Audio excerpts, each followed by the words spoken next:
राजनीति में जो कुछ लोग कहता है और उसको पलट जाने में ज़्यादा देर नहीं। राजनीति में जो बात कही जाने लगे ना, समझ जाइए कि इसका उलट होने वाला है। जदयू बिखरती है, टूटती है, तो मूल जदयू किसका कहा जाएगा? आरसीपी का, नीतीश कुमार का या उपेंद्र कुशवाहा का?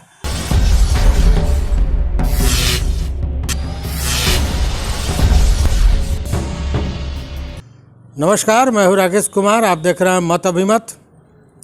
बिहार की राजनीति में रोज़ उथल पुथल, जदयू में टूट की संभावना, सरकार के गिरने की संभावना, तरह तरह के कयास लगाया जा रहा है। आज इसी पर बात करते हैं।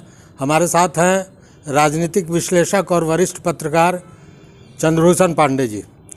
सर, स्थिति तो आप देख रहे हैं, जदयू टूटेगी।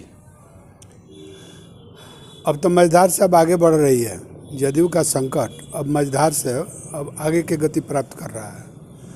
देख रहे हैं कि उपेंद्र कुशवाहा जी को बिना निकाले या घोषित हो गया कि ये पार्लियामेंट्री बोर्ड के अब अध्यक्ष नहीं रहे। तो यह बात उपेंद्र कुशवाहा जी बहुत सहज ढंग से ले रहे हैं। वो तो कह रहे हैं कि हम तो जो कह रहे थे वही हो ही रहा है। इसको आप ऐसे लीजिए उपेंद्र कुशवाहा के शब्दों में कि हम तो सिर्फ कागज़ पर बनाए गए हैं, हमारी कोई उपयोगिता इसमें है नहीं। झुनझुना दिया गया था। तो यह बात तो आपको परिलक्षित हो गया होगा जो हम कह रहे थे जो सच है कि झूठ है।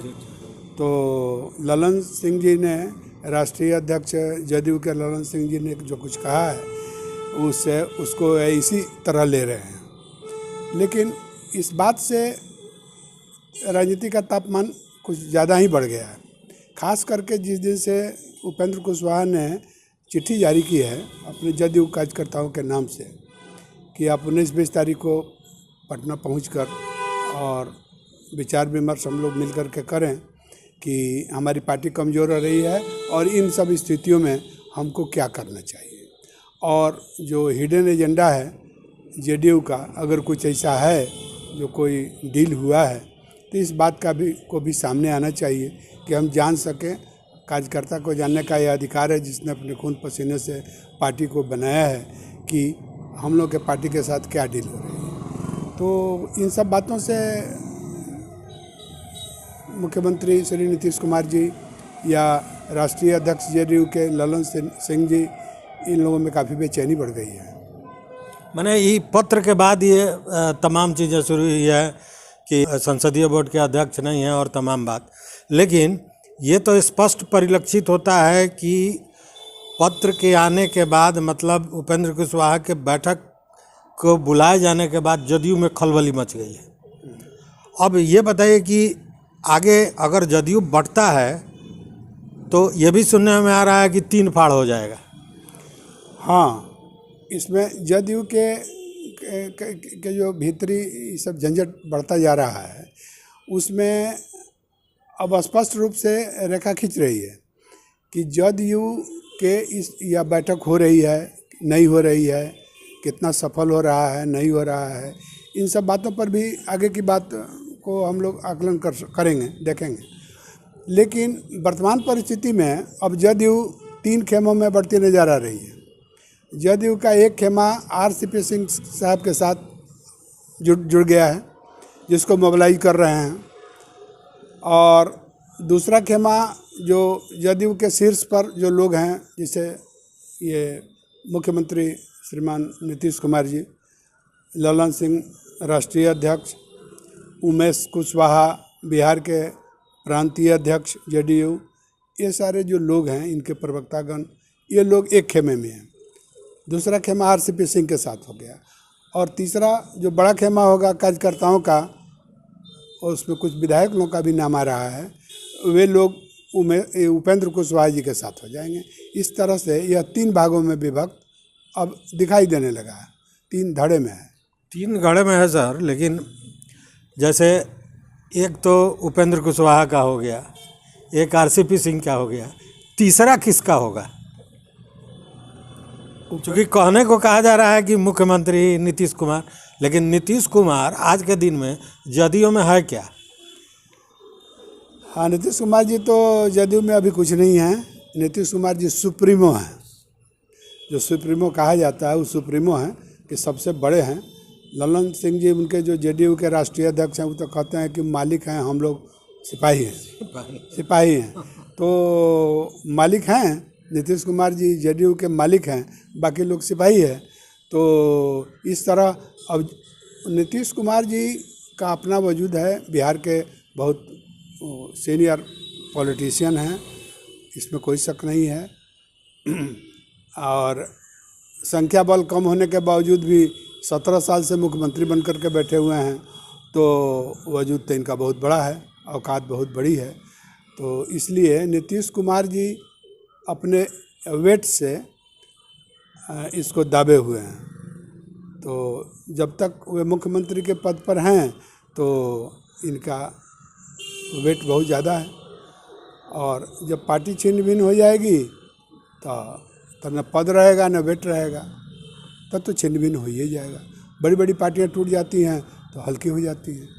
यह तो एक रीजनल पार्टी है, तो आप समझ सकते हैं कि इसका हश्र क्या होने वाला है। खास करके जब से यह शुरू हुआ है विवाद, तो आरजेडी के लोग नीतीश कुमार के स्टैंड का फेवर करते दिख रहे हैं। जैसे ये शक्ति सिंह यादव जी बोल रहे थे कि हम लोग सब कोई समझ ही रहा है कि उपेंद्र कुशवाहा जी कहाँ जाने वाले हैं। तो उपेंद्र कुशवाहा जी ने कहा कि हम कहाँ जाने वाले हैं, हमको लोग कह रहा है कि भाजपा में चले जाएंगे। तो लोग तो यह भी कह रहा है कि नीतीश कुमार जी फिर पलटी मार कर भाजपा में चले जाएंगे। हाँ, ये भी एक बड़ा महत्वपूर्ण मुद्दा है कि कई नेताओं ने इस तरह का बयान दिया कि अगर भाजपा आज के दिन भी, हालांकि भाजपा ने इसका खंडन कर दिया था, कहा कि अब किसी भी स्थिति में हम नीतीश कुमार को नहीं स्वीकार करेंगे, लेकिन उन लोगों का कहना है कि अगर भाजपा आज भी कह दे कि आपको मुख्यमंत्री बनाए रहने देंगे और आपके 2 लोगों को केंद्रीय मंत्री बना दिया जाएगा, तो कल ही वो फिर पलटी मार देंगे। राजनीति में जो कुछ लोग कहता है और उसको पलट जाने में ज़्यादा देर नहीं लगती है। और राजनीति में इसको बहुत सामान्य प्रक्रिया है, इसको वैसा ही समझा जाता है, इसमें कोई ऊपर नीचे नहीं देखा जाता है। जिस समय पहली बार भाजपा को छोड़ करके राष्ट्रीय जनता दल में ये मुख्यमंत्री जी नीतीश कुमार जी गए हुए थे, तो उस समय भी तो ऐसे ही बातें हो रही थी। मुख्यमंत्री ने कहा था कि हम मिट्टी में मिल जाएंगे लेकिन भाजपा में अब नहीं जाएंगे। उसके बावजूद वो जा कर के ज्वाइन कर लिए, उसके बाद सरकार चलाए, चुनाव लड़े। तो उसके बाद अब कह रहे हैं कि मुझे कबूल नहीं है, मुझे मौत कबूल है लेकिन भाजपा में जाना कबूल नहीं है। तो इन बातों का कोई अर्थ नहीं है।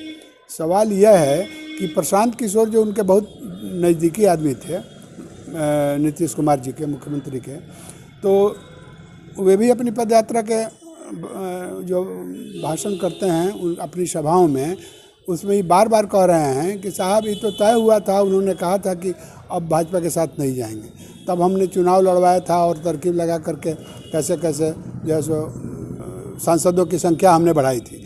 आज जब सांसद लोग जीत गए, देश में भाजपा मेजोरिटी में आ गई, तो कहा कि छोड़िए अभी भाजपा में बहुत दम है, इसलिए इसको छोड़ना ठीक नहीं है। तो उन्होंने पाला बदल दिया और उसी के साथ वो चले गए। तो राजनीति में आज जो कहा जा रहा है, जो बात कही जाने लगे ना, समझ जाइए कि इसका उलट होने वाला है। आम लोग इसी परिभाषा को समझता है। तो हो सकता है कि वो कह रहे हैं कि कबूल नहीं है और कबूल उनको भीतर से हो, तो हम लोग तो नहीं समझ सकते। ये परोक्ष रूप से कहीं निमंत्रण ना हो। हाँ, यह भी हो सकता है। तो रातों रात परिदृश्य बदल जाएगा। लेकिन जो फ्यूचर दिखाई दे रहा है, हम लोग समझ रहे हैं कि घटना ऐसे ही होने को लगता है, होगा। अच्छा, अगर राजद, जैसे राजद भी देखा जा रहा है कि राजद के लोग लगातार नीतीश कुमार पर कहीं ना कहीं हमला करते आ रहे हैं, सुधाकर सिंह हो या तमाम तरह की बातें इस तरह की देखी गई है। और इधर अभी सुधाकर सिंह ने एक बयान दे दिया कि अब राजनीतिक रूप से ही समाप्त हो गए हैं, तो इनको अपना जो नेतृत्व है युवाओं को दे देना चाहिए। युवाओं का मतलब उनको तेजस्वी यादव से था, आप खुल के नहीं बोल रहे हैं, लेकिन उन्होंने उस तरफ इशारा किया। हाँ, जगता बाबू से लेकर के और तिवारी जी जो हैं, वो तिवारी जी, शिवानंद तिवारी जी, शिवानंद तिवारी जी कह रहे हैं कि साहब जल्दी से जल्दी जो है सो ये राजपाट तेजस्वी यादव को दे करके उनको आश्रम में चले जाना चाहिए। जगदानंद जी का भी पहले यही था कि जल्दी से जल्दी जो है सो ये सत्ता हस्तांतरित हो जानी चाहिए, जैसे कि डील हुआ था। और इनके और जो भी प्रवक्ता हैं उनकी भी वाणी कुछ ऐसे ही है। वे लोग बहुत हड़बड़ी में हैं कि ये सब जो कुछ हो रहा है उससे बढ़िया है कि जल्दी से जल्दी सत्ता सौंप दें, ये तेजस्वी यादव को आरजेडी के हाथ में सत्ता आ जाए, फिर जो है सो अपना सरकार चलती रहेगी। तो इस विवाद से वे लोग अप्रसन्न हो गए हैं कि स्थिति लोग अनुकूल नहीं बनने दे रहे हैं जहाँ सत्ता हस्तांतरित हो जाए, इसमें ये लोग अड़ंगा डाल रहे हैं। इसलिए उन लोगों को आक्रोश है ये उपेंद्र कुशवाहा, रामचंद्र सिंह या अन्य किसी भी बात को लेकर के। उमेश कुशवाहा जो जेडीयू के अध्यक्ष हैं वो कहते हैं, उन्होंने कल ही कहा था कि ये उपेंद्र कुशवाहा का क्या औकात है और वो हमारे कुछ नहीं है, वो एमएलसी हैं, उसके अलावा वो कुछ नहीं है। सवाल यह है कि उपेंद्र कुशवाहा चारों सदन के सदस्य रह चुके हैं और जो यहाँ बिहार विधानसभा में वो विरोधी दल के नेता भी रह चुके हैं। तो सब रहने के बाद आज संप्रति भी वो पार्लियामेंट्री बोर्ड के जेडीयू के अध्यक्ष भी हैं। तो नई सूची अभी जारी नहीं हुई है, उसके अनुसार ये लोग ऐसा बोल रहे हैं। तो फिर भी जो लोग उनके दल के इस शीर्ष पद पर बने हुए उनके बारे में कहते हैं कि उनका औकात क्या हुआ, एक वार्ड में चुनाव नहीं जीत सकते हैं।